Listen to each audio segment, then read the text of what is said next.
ஆசீர்வாத கன்மலை ஐக்கிய ஊழியங்கள் வழங்கும் நித்திய கன்மலை வெளிச்சம். கர்த்தருடைய நாமத்துக்கு மகிமை உண்டாவதாக. ஆசீர்வாத கன்மலை ஐக்கிய ஊழியத்தின் சார்பாக நித்திய கன்மலை வெளிச்சம் என்ற தலைப்பிலே நாம் வேதாகமத்தில் இந்த கடைசி கால எழுப்புதலுக்காக நாம் ஒவ்வொரு கதாபாத்திரங்களையும் வேதாகமத்தில் சொல்லப்பட்ட தேவ மனிதர்களை நாம் பார்த்து வருகிறோம். அதிலே இந்த நாட்களிலே ஆண்டவர் காலேப்பு என்ற ஒரு உத்தமமான பாத்திரத்தை ஆண்டவர் காலேப்பை குறித்து சொல்லுகிறது போது உத்தமனான காலேப் என்று சொல்லுகிறார். அந்த உத்தமனாய் பின்பற்றின காலேப்பை குறித்து தான் இன்றைக்கு நாம் பார்க்க போகிறோம். அதனால் கர்த்ததாமே உங்களை ஆசீர்வதிப்பாராக. காலேப்பினுடைய வாழ்க்கையிலே கற்றுக் கொடுத்த ஆண்டவர், காலேப்பை நடத்தின ஆண்டவர் உங்களையும் என்னையும் நடத்துவாராக. God bless you. பிரியமானவர்களே, இந்த நேரத்தில் இந்த வார்த்தையின் வழியாக உங்களை சந்திப்பதிலே மிகுந்த மகிழ்ச்சி அடைகிறோம். பாருங்க, இது கடைசி காலமாய் இருக்கிறது. ஆண்டவர் சீக்கிரமாய் வரப்போகிறார் என்று சொல்லி நாம் இந்த வார்த்தைகளை அடிக்கடி கேட்டுக்கொண்டிருக்கிறோம். ஆண்டவர் 2026 வருஷத்துக்கு முன்பாகவே இதோ நான் சீக்கிரமாய் வருகிறேன், சீக்கிரமாய் வரப்போகிறேன் என்று சொன்னவர், அவனவனுக்கு தக்க கிரியைக்கு தக்க பலன் என்னோடு கூட வருகிறது என்று சொன்னார். அதனால் இந்த பூமியிலே இன்றைக்கு வாழ்ந்து கொண்டிருக்கிற, ஊழியம் செய்து கொண்டிருக்கிற, அவரை அறிந்து மற்றவர்களுக்கு அறிவித்து கொண்டிருக்கிற உங்களுடைய என்னுடைய வாழ்க்கையிலும் நம்முடைய கிரியைகளுக்கு தக்க பலன் அவரோடு கூட வருகிறதாம். ஆகவே பிரியமானவர்களே, இதை கேட்டுக்கொண்டிருக்கிற அருமையான ஊழிய சகோதர சகோதரிகளே, இன்னும் ஊழியக்காரர்களே, கர்த்தருடைய நாமத்தினாலே காலேப்பை போல நீங்களும் நானும் தேவனை இந்த கடைசி காலத்தில் உத்தமமாய் பின்பற்றி பத்திரமாய் அவர் வழியிலே நடத்தி ஆண்டுடைய சமூகத்தில் ராஜ்யத்தை சுதந்திரிக்கவும் நம் மூலமாய் ஒரு திரள் கூட்டத்தை ஆண்டுடைய ராஜ்யத்தை கொண்டு போகும்படியாக இந்த நாட்களிலே இந்த தேவ மனிதனை குறித்து நாம் ஆராய்ந்து பார்ப்போம். கர்த்தருடைய நாமத்துக்கு மகிமை உண்டாவதாக. பாருங்க, உபாகமம் புஸ்தகம் 1ஆம் அதிகாரம் 21-22 இதோ உன் தேவனாகிய கர்த்தர் அந்த தேசத்தை உனக்கு முன்பாக வைத்திருக்கிறார். உன் பிதாக்களுடைய தேவனாகிய கர்த்தர் உனக்கு சொன்னபடியே நீ போய் அதை சுதந்தரித்துக்கொள், பயப்படாமலும் கலங்காமலும் இரு என்றேன் என்று சொல்லி ஆண்டவர் சொல்லுகிறதை நாம் பார்க்கிறோம். இந்த நாட்களிலே அப்பொழுது நீங்கள் எல்லோரும் என்னிடத்திலே வந்து நமக்காக அந்த தேசத்திலே சோதித்து பார்க்கவும், நாம் இன்ன வழியாக அதில் சென்று இன்ன பட்டணங்களுக்கு போகலாம் என்று நமக்கு மறுசெய்தி கொண்டு வரவும் நமக்கு முன்பாக மனிதரை அனுப்புவோம் என்றீர்கள். மோசே வந்து இந்த ஜனங்களோடு சொன்ன வார்த்தைகளை நாம் இங்கே வாசிக்கிறோம். அப்படி வாசிக்கிற பொழுது அது மற்றவர்களுக்கு நன்றாய் கன்றது. கோத்திரத்துக்கு ஒருவனாக 12 பேரை தெரிந்தெடுத்து அந்த மலைநாட்டு சேயீர், அந்த மலைநாட்டு தேசத்தை என்ன பண்ணுறாங்க, அந்த தேசத்தில் அந்த மலைநாட்டு தேசம் எப்படி இருக்கிறது, நாம் அதை சுதந்திரிக்க அது ஏதுவாக இருக்குமா, அங்கே இருக்கிற கனிகள் எப்படிப்பட்டது, அதாவது அங்குள்ள மனிதர்கள் எப்படிப்பட்டவர்கள் என்பதை அறிந்து கொள்ள இந்த மோசேயின் நாட்களில் யோசுவாவும் காலேப்பும் மற்ற 10 பேரும் சேர்த்து 12 கோத்திரத்துக்கு ஒருவராய் கடந்து போய் அங்கே பட்டணத்தை வேவு பார்க்கிறார்கள். பட்டணத்தில் இருக்கிற மனிதர்களை, அங்கே இருக்கிற இன்னும் அந்த சூழ்நிலையை, அங்கே இருக்கிற அந்த வளங்களை, அங்கே இருக்கிற அந்த பள்ளத்தாக்குகளை, அங்கே இருக்கிற எல்லாவற்றையும் ஆராய்ந்து அலைசி பார்க்கிறார்கள். அப்பொழுது காலேப்புக்கும் யோசுவாவுக்கும் ஒரு நல்ல விசுவாசமான வார்த்தை.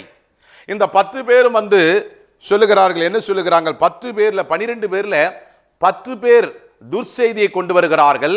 இந்த 2 பேர் காலேப்பும் யோசுவாவும் மாத்திரம் நற்செய்திகளை கொண்டு வருகிறதை நாம் பார்க்கிறோம். உபாகம் 1:25 நீங்கள் வாசிக்கிற பொழுது, அந்த தேசத்து கனிகளில் சிலவற்றை தங்கள் கையில் எடுத்துக்கொண்டு நம்மிடத்தில் வந்து நம்முடைய தேவனாகிய கர்த்தர் நமக்கு கொடுக்கும் தேசம் நல்ல தேசம் என்று நம்மிடத்திலே சொன்னார்கள்.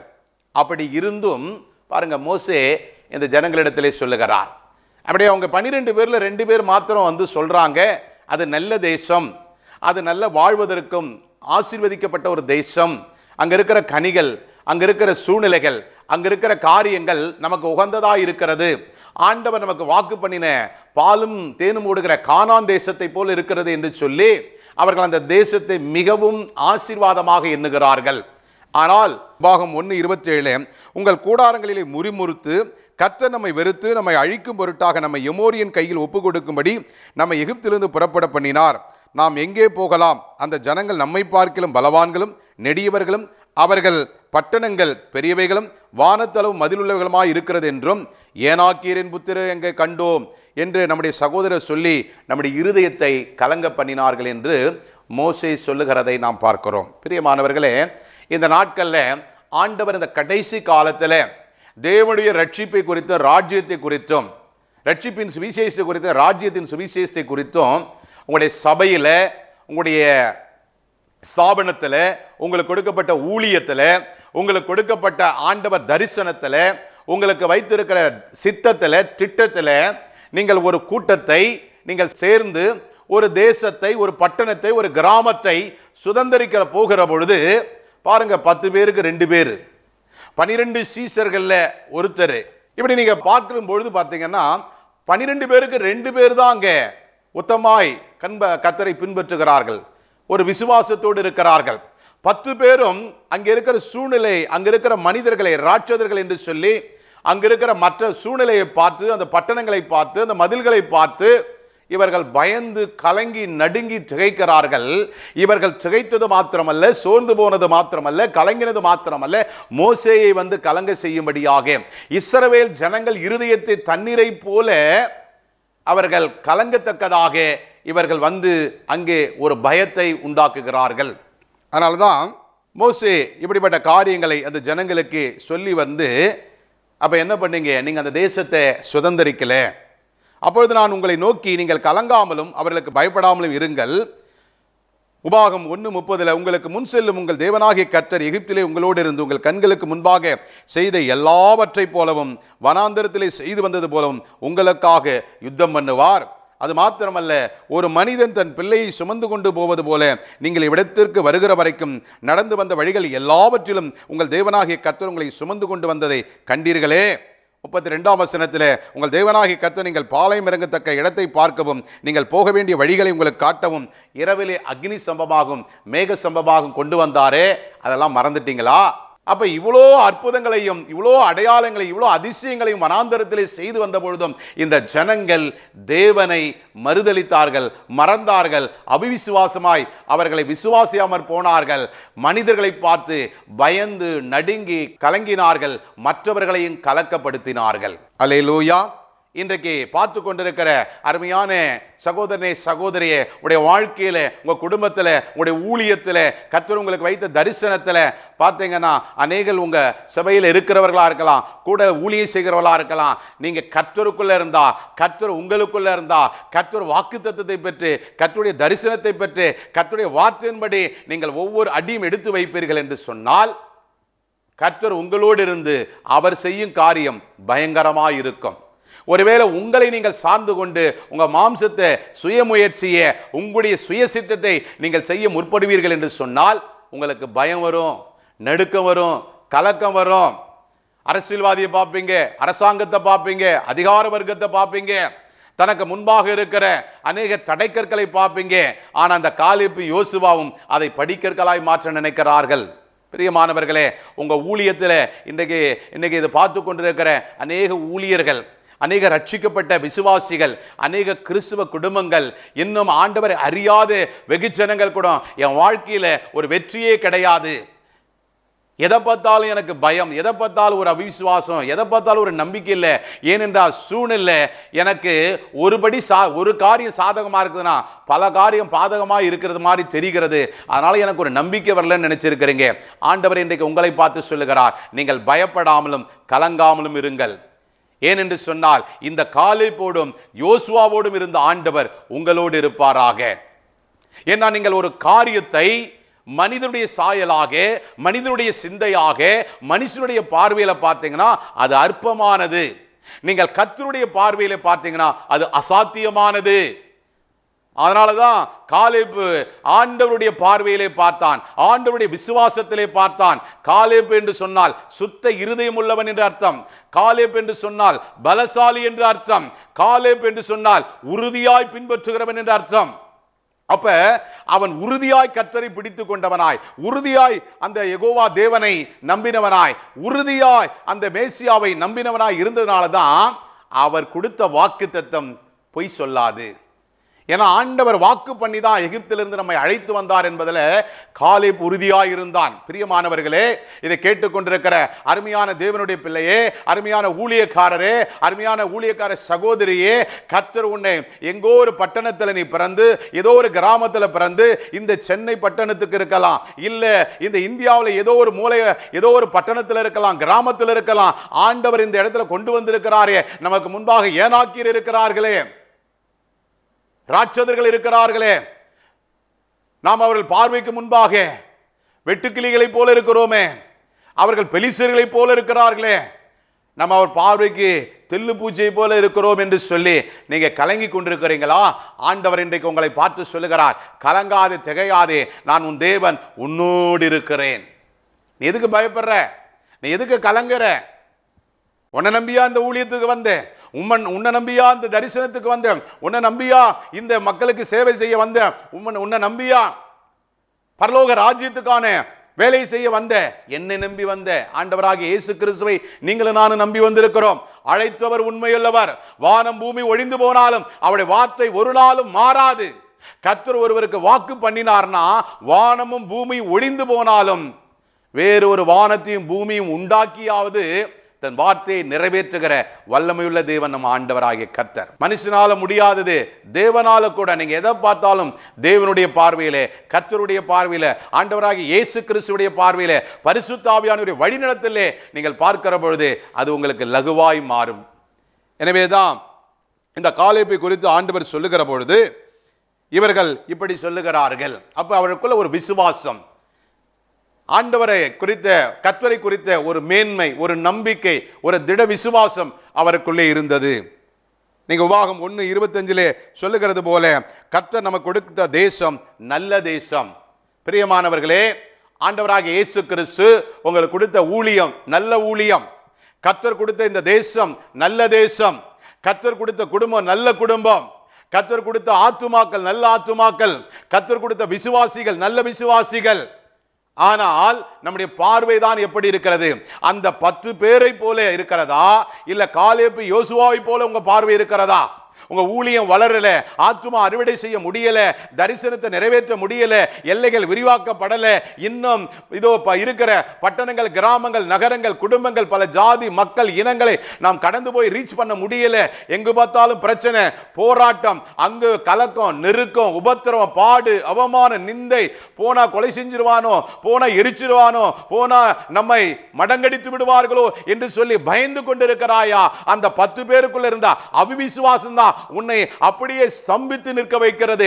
இன்றைக்கு ஆண்டவர் உன்னை பார்த்து சொல்லுகிறார், உங்களை பார்த்து சொல்லுகிறார், இதோ காலேப்புக்குள் இருந்த அந்த திடகரத்தமான, அந்த வைராகியமான, அந்த பலனுள்ள விசுவாசத்தை கர்த்தர் இன்றைக்கு உனக்கு வைத்திருக்கிறார். அப்ப இதுவரைக்கும் நீ அந்த 10 பேரை போல உடைய வாழ்க்கையில ஊழியம் செய்திருப்பாய் என்று சொன்னால் அறுவடை வந்திருக்காது. அதனால்தான் ஆண்டவர் சொல்லுகிறார், உன் பார்வையை மாற்று. உன்னிலிருந்து நீ பார்க்காத, உன்னிலிருந்து பட்டணத்தை பார்க்காத, கர்த்தருடைய பார்வையிலிருந்து பாரு. ஆண்டவராக இயேசு கிறிஸ்து அழைத்த தரிசனத்திலிருந்து பாரு. ஆண்டவர் உன்னை தாயின் கருவிலே எதற்காக உண்டாக்கி, உருவாக்கி, அழைத்து, உன்னை ரட்சித்து, அபிஷேகம் பண்ணி, எதற்காக உன்னை தேவன் அபிஷேகம் பண்ணினாரோ அந்த பார்வையிலே நீ பார்க்க கற்றுக்கொள். அப்பொழுது தேசத்தை நீ சுதந்தரித்துக் கொள்வாய். பிரியமானவர்களே, இந்த நாட்களிலே கேட்டுக்கொண்டிருக்கிற நாம் யாவரும் உபாகம் 1:29 சொல்லப்படுகிற பொழுது பாருங்க, இந்த ஜனங்கள் வந்து துர்செய்தியை சொன்ன உடனே, இந்த 10 பேர் வந்து சொன்ன உடனே மொத்த இஸ்ரவேல் ஜனங்களும் கலங்கி போனார்கள், இருதயத்தை கலங்க பண்ணினார்கள். அப்பொழுது நான் உங்களை நோக்கி, நீங்கள் கலங்காமலும் அவர்களுக்கு பயப்படாலும் இருங்கள் என்று சொன்னேன். உங்களுக்கு முன் செல்ல உங்கள் தேவனாகிய கர்த்ததாமே உங்களை எகிப்திலிருந்து உங்கள் கண்களுக்கு முன்பாக செய்த எல்லாவற்றையும் நீங்க மறந்துட்டீங்களா? இந்த தேவன் என்ன அப்பேற்பட்ட தெய்வமா? இவர் எப்பேற்பட்ட தெய்வம்? மேக சம்பமாய், அக்னி சம்பமாய் உங்களை ஒரு சிநேகிதனோடு பேசுவது போல பேசின ஆண்டவர், ஒரு மனிதனை தன் தோளிலே சுமந்து வருகிற ஒரு தகப்பனை தன் பிள்ளையை சுமந்து வருகிறது போல உங்களை சுமந்த ஆண்டவர். நீங்க எகிப்திலிருந்து வருகிற பொழுது எப்படி வந்தீங்க? உங்க பாதரட்சை எப்படி இருந்தது? உங்களுக்கு மன்னா எப்படி கொடுக்கப்பட்டது? உங்களுக்கு எப்படி கர்த்தர் வழி நடத்தினார்? அதெல்லாம் மறந்து போயிட்டீங்களா? அப்போ உங்களை நடத்துகிறவர் கர்த்தர் என்பதை நீங்கள் அறிந்திருந்தீர்கள் என்று சொன்னால் இப்படிப்பட்டவர்களை பார்த்து நீங்கள் பயப்பட மாட்டீர்கள் என்று சொல்லி மோசே அந்த ஜனங்களுக்கு சொல்லுகிறதை பார்க்கிறோம். ஆகவே ஆண்டவர் சொல்லுகிற பொழுது அப்போ இந்த 10 பேர் சொன்னதை கேட்டு உங்கள் ஊழியத்தில் கூட பார்த்தீங்கன்னா ஒரு காரியத்தை செய்யலான்னு சொன்னால் உங்கள் தரிசனத்தில், உங்களுக்கு கொடுத்த ஸ்தாபனத்தில், இல்லை உங்களுக்கு வைத்த திட்டத்தில் ஆண்டவர் ஒரு காரியத்தை சொல்லும்போது 10 பேர் கோரஸாக என்ன பண்ணுவாங்க? எது மெஜாரிட்டியாக இருக்குதோ அதை தான் நம்ம செயல்படுத்துவோம். மெஜாரிட்டியாக வேண்டாம் அப்படின்னு சொன்னாங்கன்னா அது வேண்டாம் தான். ஏன்னா மைனாரிட்டியாக அது வேணும்னு சொன்னால் அங்கே ஓட்டெடுப்பு கம்மி. நம்ம எது பெரும்பான்மையாக இருக்கிறதோ அதை வைத்து தான் தேசம் இன்றைக்கு நமக்கு என்ன பண்ணுகிறது? வாக்கு பண்ணுகிறது. அதனால தான் இன்னைக்கு பெரும்பான்மையாக இருக்கிற சில மனிதர்களை பெரும்பான்மை என்றும் நம்ம கொஞ்சமாக இருக்கிறதால நம்ம மைனாரிட்டி என்று சொல்லுகிறார்கள். அப்படி அல்ல. மனிதர்கள் அதிகமாக இருக்கிறார்கள், குறைவாக இருக்கிறார்கள் என்று சொல்வதனால் அல்ல. 10 முட்டாள்கள் இருப்பதில் 2 அறிவாளி இருந்தால்னா, ஒரு அறிவாளி இருந்தாலும், ஒரு அனுபவஸ்தர்கள் இருந்தாலும், ஒரு அபிஷேகம் பெற்றவர்கள் இருந்தாலும் அவர்கள் கர்த்தருக்குள்ளே சொல்லுகிறதைத்தான் நாம் எடுத்துக்கொள்ள வேண்டும். ஏன்னா இந்த இஸ்ரவேல் ஜனங்கள் அநேக நேரம் ஆண்டவருக்கு கீழ்ப்படியாததுனால, ஆண்டவருக்கு விரோதமாய் முறுமுறுத்ததுனால, ஆண்டவருக்கு விரோதமாய் கலகம் பண்ணினதுனால, ஆண்டவருக்கு பிரியமில்லாத காரியங்களை செய்ததுனால இந்த வனாந்தரத்திலே லட்சக்கணக்கானோர் செத்து மடிந்தார்கள். அப்ப பாருங்க, ஆண்டவருடைய பிள்ளைகள், ஆண்டவரால் அபிஷேகம் பண்ணப்பட்டவர்கள், மோசேயை போல காலேபை போல நடத்துகிற தலைவர்கள் அந்த தரிசனத்தோடு நடத்துகிற பொழுது அவருடைய பாதையிலே நாம் நடக்க கற்றுக்கொள்ள வேண்டும்.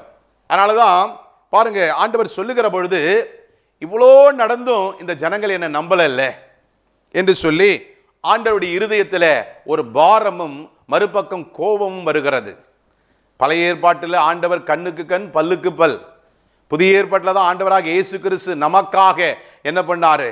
பிதாவிடத்தில் பரிந்து பேசி அப்பா பிதாவே என்று அழைக்கக்கூடிய ஒரு புத்திர ஸ்வீகாரத்தினாலே என்ன நாம் நேரடியாக பிதாவிடத்தில் தொடர்பு வைக்கிற பொழுது அவருடைய பரிசுத்தத்துக்கு நேராக நம்மால் ஒன்றுமே செய்ய முடியாது என்பதனால தான் ஆண்டவராக இயேசு கிறிஸ்து அவரை தன்னுடைய ஒரே பேரான குமாரனாக இயேசு கிறிஸ்துவை ஜீவ பலியாக ஒப்பு கொடுத்து பிதாவுக்கும் நமக்கும் நடுவாக இருந்து அவர் வழியாக, அவருடைய வார்த்தையாக வழியாக பிதாவை நோக்கி பார்க்கத்தக்கக்கூடிய ஒரு புத்திர சுவிகாரத்தை கொடுத்தார். நீங்கள் பாருங்களேன், நீங்கள் ஒரு சூரிய கிரகணம், ஒரு சந்திர கிரகணம் வந்தால் வெறுமையான கண்ணில் பார்த்தா கண்ணு கெட்டு போயிருன்னுவாங்க. அதனால தான் என்ன பண்ணுவாங்கன்னு கேட்டிங்கன்னா ஒரு லென்ஸ் வச்சுருப்பாங்க. அதன் மூலம் பார்த்தா தான் ஒரு பாதுகாப்பு. அதே மாதிரி ஒரு தூரமாக இருக்கிற ஒரு பட்டணத்தை பார்க்கணும்னா ஒரு சின்ன லென்ஸ் இருக்கும், அதை பெரிதாய் விரிவாக்கி காண்பிக்கும். அப்படிதான் ஆண்டவராகிய இயேசு கிறிஸ்து அவர் வார்த்தையின் மூலமாக பிதாவினிடத்தில் நம்மை கொண்டு போய் சேர்த்து அவர் மூலமாக நமக்கு ஒரு புத்திர சுவிகாரத்தை பெற்றுக் கொடுத்திருக்கிறார். அந்த ஆண்டவர் சொல்லுகிறார், இந்த 10 ஜனங்கள் பெரும்பான்மையான ஜனங்கள், இந்த 10 பேர் 12 பேர்ல பெரும்பான்மையான இருந்தவர்கள் தேவனை துக்கப்படுத்தினார்கள், தேவனுக்கு கோபம் மூட்டினார்கள். தேவனுக்கு மாத்திரமல்ல, வழிநடத்தி வந்த மோசேக்கும் அது மிகவும் துக்ககரமாய் கோபமாய் இருக்கிறது. ஆனா 2 பேர் மாத்திரம் நற்செய்தி சொல்லுகிறார்கள், கேட்க ஆள் இல்லை. இன்னைக்கு உங்க ஊழியத்தில், உங்க குடும்பத்தில், உங்களுக்கு இருக்கிற சிநேகத்தில், உங்களுடைய தரிசனத்தில் இப்படிப்பட்ட மனிதர்கள் இருந்தார்கள்னா நீங்க ஆண்டவரோடு நடந்து ஆண்டவருடைய வார்த்தையின்படி வாழ்ந்து ஆண்டவரோடு உங்களுக்கு ஐக்கியம் இருக்கும் என்று சொன்னால் யார் சொல்வது சரி யார் சொல்வது தவறு என்பது வசனத்தின் அடிப்படையிலே பார்க்கிற பொழுது பரிசுத்த ஆவியானவர் சகல சத்தியத்தில் நடத்தி உங்களை சத்தியமாய் உத்தமமாய் நேர்வழியாய் நடத்துவார். அப்ப நீங்க கண்டுபிடிச்சிடலாம். அல்லேலூயா. அப்ப பாருங்க, நம்முடைய வாழ்க்கையில நம்மளோடு இணைந்து ஊழியம் செய்கிறவர்கள், நம்முடைய தரிசனத்தில் இருக்கிறவர்கள், நம்முடைய சபையில இருக்கிறவர்கள், நம்முடைய ஐக்கியத்தில் இருக்கிறவர்கள் பெரும்பான்மையானவர்கள் தேவனுக்கு பிரியமில்லாத கருத்தை சொன்னாலும் பெரும்பான்மை எல்லாம் சொல்லிட்டாங்க, நம்ம எப்படி அதை தடை பண்றது, அதனால அதை சரின்னு சொல்லிடும்னு சொன்னா நாம் பாவத்துக்கு உறுதுணையாய் போனது போல ஆகிவிடும். பெரும்பான்மை சொன்னாலும் சரி, சிறுபான்மை நல்ல கருத்தை சொன்னாலும் சரி, எது தேவனுடைய வார்த்தையோ சத்தியத்துக்கு உகந்ததோ சத்தியத்தின்படி இருக்கிறதோ அதுதான் சரி என்று சொல்லி நாம் சொல்ல கற்றுக்கொள்ள வேண்டும். அப்பொழுதுதான் அந்த நேர்வழியாய் கர்த்தருடைய வழிநடத்தலை நாம் பார்க்க முடியும் பிரியமானவர்களே. அதனால் இந்த நாட்களில் எப்படிப்பட்ட மனிதர்கள் உங்களுடைய ஊழியத்தில், உங்களுடைய தரிசனத்தில், உங்களுக்கு நீங்கள் போகிற சுவிசேஷ கூடுகையில், இன்னும் ஜெப கூடுகையில், எழுப்புதல், இன்னும் ஜெபத்தில், இன்னும் நீங்கள் தேவனுடைய நாமத்தை பிரசாப்படுத்துகிற போகிற பல வழிகளிலே, பல வகைகளிலே இப்படிப்பட்ட மனிதர்கள் தரிசனத்துக்கு விரோதமாக, உங்களை அறியாமல் உங்களுக்கு விரோதமாக அவர்கள் சொல்வதுதான் சரி என்று சொல்லி உங்களை கட்டாயப்படுத்துவார்கள், நெருக்கடி கொடுப்பார்கள், கலங்கடிப்பார்கள், உங்களுக்கு உபத்திரமாக இருப்பார்கள். அதை கண்டு கலங்கி விடாதீர்கள். பாருங்க, இன்னைக்கு சபையில் மிகவும் பலத்த ஐஸ்வர்யவான்கள், அதிகாரத்தில் இருக்கிறவங்க, நல்ல ஒரு பொசிஷனில் இருக்கிறவங்க, அதுவும் பெரும்பான்மையான ஒரு 100 பேர் இருக்கிறாங்கன்னா ஒரு 80 பேர் சேர்ந்து ஒரு தேவனுக்கு பிரியமில்லாத காரியத்தை சொன்னாலும் இவர்கள் நெருக்கடி நிமித்தமாக அந்த ஊழியக்காரன் அதுக்கு கீழ்ப்படிய கூடாது. ஏனென்று சொன்னால் வசனம் என்ன தெளிவாய் சொல்லுகிறது. 100 பேரை வச்சுக்கிட்டு 99 பேர் பாதாளத்துக்கு கொண்டு போய் ஒருத்தரை பரலோகத்துக்கு கொண்டு போறதுக்கு பிரயோஜனம் அல்ல. உங்ககிட்ட 10 ஆத்துமா தான் இருக்குதுன்னா அந்த 10ம் 12 தான் இருக்குது, 10 12 தான் இருக்குதுன்னா அந்த 12 மாதந்தோறும் 12 மாதம் கனி கொடுக்கிற மரமாய் இருக்க வேண்டும். எத்தனை லட்சக்கணக்கான, எத்தனை ஆயிரக்கணக்கான ஆத்துமாக்கள் விசுவாசிகள் இருக்கிறார் என்பது நம்முடைய ஊழியத்துக்கு முக்கியம் அல்ல. அதிலே நல்ல கனிகளை கொடுக்கக்கூடிய, நீதியின் கனிகளை கொடுக்கக்கூடிய, ஆவியின் கனிகளை கொடுக்கக்கூடிய, நல்ல ஆண்டோடைய தரிசனத்தோடு ஆண்டோடைய சித்தத்தின்படி செய்கிறவர்கள் நமக்கு 4 பேர் இருந்தாலும் போதும், இல்லை ஒரு 12 பேர் இருந்தாலும் போதும், ஒரு 70 பேர் இருந்தாலும் போதும், ஒரு 50 பேர் இருந்தாலும் போதும், ஒரு 10 பேர் இருந்தாலும், 10 நீதிமான்கள் இருந்தாலும் கர்த்தர் பட்டணத்தை அசைப்பார். 10,980 பேர் நரகத்தில் போகிற ஆட்களை வச்சுக்கிட்டு, பாவத்தையும் சாபத்தையும் அக்கிரமத்தையும் செய்கிறத வச்சுக்கிட்டு 10 பேர் சொல்றது அது சரியில்லை என்று ஒதுக்கிறதை காட்டிலும் அந்த 10 பேர் இருந்தாலே போதுமானது. 10 நீதிமான் இருந்தாலும் கர்த்தர் பட்டணத்தை அழிக்க மாட்டார். எனவே ஆண்டவர் கொடுத்த இந்த வார்த்தையின்படி அப்ப ஆண்டவர் சொல்லுகிறார், பாருங்க, இந்த ஜனங்களை இப்படிலாம் நடத்திட்டு வந்தேன், இவர்கள் கேட்கவில்லை, ஆனா 2 பேர் மாத்திரம்தான் இதில் உள்ளே பிரவேசிப்பார்கள் என்று சொல்லி ஆண்டவர் பாருங்க, உபாகம புத்தகம் 1ஆம் அதிகாரம் 35 உங்கள் பிதாக்களுக்கு கொடுப்பேன் என்று நான் ஆணையிட்ட அந்த நல்ல தேசத்தை இந்த பொல்லாத சந்ததியாராகிய மனிதரில் ஒருவரும் காண்பதில்லை என்றும். பாருங்க, இந்த 10 பேரை கேட்டு பல லட்சக்கணக்கான எகிப்திலிருந்து வந்த இஸ்ரவேல் ஜனங்கள் இந்த 10 பேர் சொன்னதான் நம்பினாங்க. இப்ப தேவனுக்கு இந்த 10 பேர் மேல மாத்திரம் கோபம் இல்லை, இந்த 10 பேருடைய ஆவி, இந்த 10 பேருடைய அபிவிசுவாசம் லட்சக்கணக்கான இஸ்ரவேல் ஜனங்களை பற்றி கொண்டதனால இந்த 10 பேர்னால லட்சக்கணக்கானோர் இந்த வனாந்திரத்திலே பிரேதமானார்கள். அப்ப ஆண்டவர் அங்கே என்ன சொல்லுகிறார், எப்புன்னேவின் குமாரனாகிய காலேப்பு மாத்திரம் அதை காண்பான், அவன் கர்த்தரை உத்தமமாய் பின்பற்றினபடியினால் நான் அவன் மிதித்து வந்த தேசத்தை அவனுக்கும் அவன் பிள்ளைக்கும் கொடுப்பேன் என்று ஆணையிட்டார். பாருங்க, அதனாலதான் உத்தம காலேப்பின் ஆசீர்வாதம் என்று நாம் இதை சொல்லுகிறோம். ஏன்னா உண்மையா இருந்தாதான் ஒருத்தன் உத்தமனா நடக்க முடியும், உத்தமமா இருந்தாதான் பத்திரமாய் கர்த்தரிடத்தில் போய் சேர முடியும். இந்த காலேப்பு உண்மையாய் இருந்திருக்கிறான், உத்தமமாய் அவரை பின்பற்றி இருக்கிறான். அதனாலதான் ஆண்டவர் இத்தனை லட்சம் ஜனங்களில காலேப்புக்கும் யோசுவாவுக்கும் கர்த்தர் அதை காண்பார்கள் என்று வாக்கு பண்ணினார். அதே மாதிரி பின் நாட்களிலே அதை அவர்கள் கண்டார்கள், சுதந்தரித்தார்கள். நடத்தின மோசே கூட அங்கே என்ன பண்ண முடியல, பார்த்தாரே தவிர பிரவேசிக்க முடியல. அருமையான தேவனுடைய தாசர்களே, தேவனுடைய ஊழியக்காரர்களே, தேவனுடைய விசுவாசிகளே, தேவனை தரித்திருக்கிற தேவனுடைய பிள்ளைகளே, ஆண்டவருடைய சத்தியத்தின்படி அவருடைய வார்த்தைக்கு செவி கொடுத்து அவருடைய வழிகளில் நடக்கிற பொழுதுதான் அவர் கொடுத்த வாக்குத்தத்தம் உங்களிலே நிறைவேறும். நீங்க மனிதர்களையோ உலகத்தையோ ஸ்தாபனத்தையோ உங்களுக்கு மேலே இருக்கிறவர்களையோ இல்ல அதிகாரத்தில் உள்ளவர்களையோ இல்ல பணம் படைத்தவர்களையோ ஐஸ்வர்யவான்களையோ மனிதர்களையோ முகதாட்சியத்தை பார்த்து முகஸ்துதி பார்த்து மற்றவர்களுக்காக தேவனுடைய வார்த்தையை விட்டு தரிசனத்தை விட்டு அவர் சித்தத்தை விட்டு உங்கள் சுயமாய் நீங்கள் முடிவெடுப்பீர்கள் என்று சொன்னால் நீங்கள் அந்த தேசத்தை சுதந்தரிப்பதில்லை. எனவே ஆண்டவர் இந்த நாட்களிலே எப்புன்னேவின் குமாரனாகிய காலேப்பு மாத்திரம் அதை காண்பான், அவன் கர்த்தரை உத்தமமாய் பின்பற்றினபடினால் நான் அவன் மிதித்து வந்த தேசத்தை அவனுக்கும் அவன் பிள்ளைகளுக்கும் கொடுப்பேன் என்று சொன்னார். அவனுக்கு மாத்திரமல்ல, அவன் பிள்ளைகளுக்கும். கேட்டுக்கொண்டிருக்கிற நீங்களும் நானும் கர்த்தரை உத்தமமாய் நீங்கள் பின்பற்றினோம் என்று சொன்னால் கர்த்தர் உங்களுக்கு மாத்திரமல்ல, உங்கள் பிள்ளைகளுக்கும் பிள்ளைகளுக்கும் கர்த்தர் தர வல்லவராயிருக்கிறார். அது மாத்திரமல்ல, 38ஆம் வசனம் சொல்லுகிறது, உனக்கு முன்பாக நிற்கிற நூனின் குமாரனாகி யோசுவா அதில் பிரவேசிப்பான், அவனை திடப்படுத்து, அவனே அதை இஸ்ரவேலுக்கு சுதந்திரமாய் பிரித்து கொடுப்பான். இன்றைக்கு ஊழியம் செய்கிற நீங்கள் காலேபை பின்பற்றி, யோசுவாவை போல பின்பற்றி ஆண்டவரிடத்தில் உத்தமமாய் உண்மையாய் அவர் வழிகளில் நடக்கிற பொழுது, அவர் உங்களுக்கு எந்த பட்டணத்தை கொடுத்தாரோ, எந்த ஜாதிகளை, எந்த நேஷனை, எந்த குடிகளை, எந்த கிராமத்தை, எந்த பெருநகரத்தை, எந்த இன மக்களை கொடுப்பேன் என்று வாக்கு பண்ணினாரோ, அவர்களை சொன்னதை சொன்னபடி தருகிறவர் நம் ஆண்டவர். ஏனென்று சொன்னால் வாக்கிலே உண்மை உள்ளவர், வாக்கு மாறாத தேவன். சொன்னதை, அவருடைய வாயினால் சொன்ன வார்த்தைகளை கரத்தினாலே நிறைவேற்றி முடிக்கிற ஆண்டவர் என்பதை நீங்களும் நானும் அறிந்து கொள்ள வேண்டும் பிரியமானவர்களே. அதனால இந்த நாட்களிலே கர்த்தர் இப்படியாக நடத்தி வருகிறதை நாம் பார்க்கிறோம். உபாகம் 1:35 இந்த பொல்லாத சந்ததியார்களை சுதந்திரிப்பதில்லை என்று சொன்ன ஆண்டவர், அது மாத்திரமல்ல, காலேபுக்கும் யோசுவாவுக்கும் ஆண்டவர் அதை கொடுத்தார். அவளை குறித்து சாட்சி கொடுக்கிறதை நாம் அறிகிறோம். ஆகவே கீழ்ப்படியாத இஸ்ரவேலர்களை பாருங்க, நீங்க அடுத்தது வருகிற பொழுது ஆண்டவருடைய பேச்சை கேட்காம இந்த உபாகம் 1:41 பார்த்தீங்கன்னா ஆண்டவர் சொல்லுவார், நீங்க திரும்பி கொண்டு இவங்க கீழ்ப்படியாதனால இவர்களை சுற்றி வர பண்ணுகிறார். நேரா போய் கானானை சுதந்திரிக்கிறதுக்கு பதிலாக நீங்களோ திரும்பி கொண்டு சிவந்த சமுத்திரத்தின் வழியாய் வனாந்திரத்துக்கு பிரயாணப்பட்டு போங்கள் என்றார்.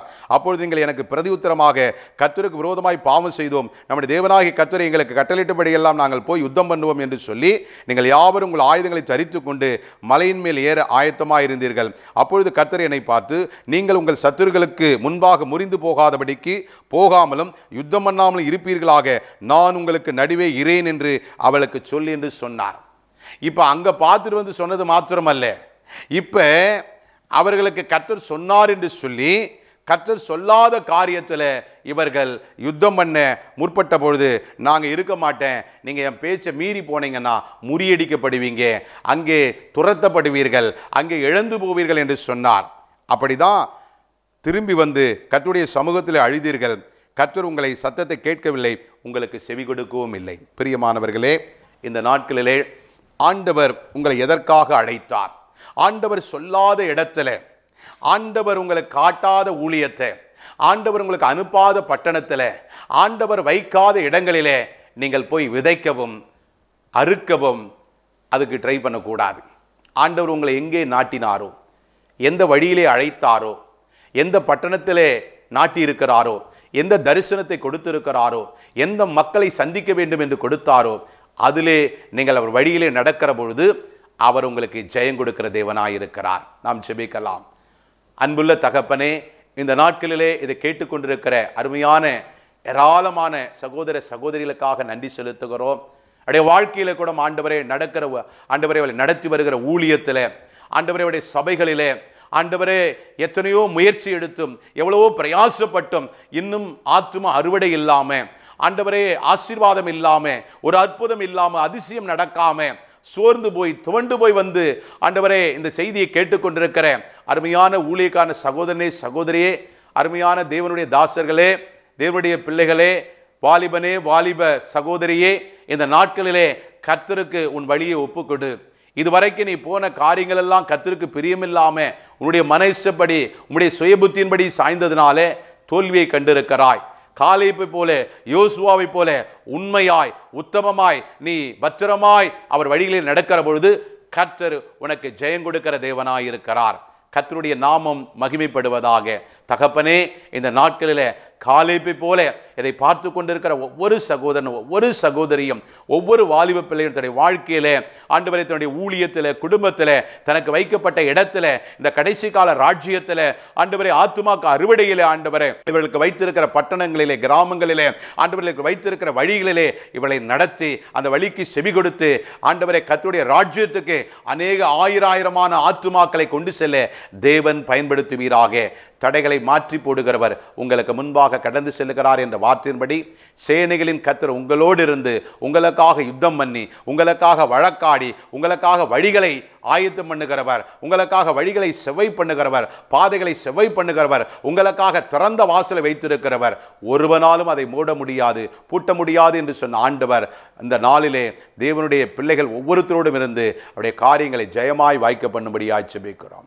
இயேசு கிறிஸ்துவின் நாமத்தில் ஜெபிக்கிறோம் எங்கள் ஜீவனுள்ள நல்ல பிதாவே, ஆமீன் ஆமீன். பிரியமானவர்களே, இந்த நாளிலே கேட்ட வார்த்தை சத்தியத்தின்படி காலேபு போல உண்மையாய் உத்தமமாய் அவரை பின்தொடர்ந்து அவரை பற்றி நடந்து ஜெயக்கொடியும் ஜெயத்தை பெற்றுக் கொள்வீர்களாக. கர்த்தர் உங்களை ஆசீர்வதிப்பாராக.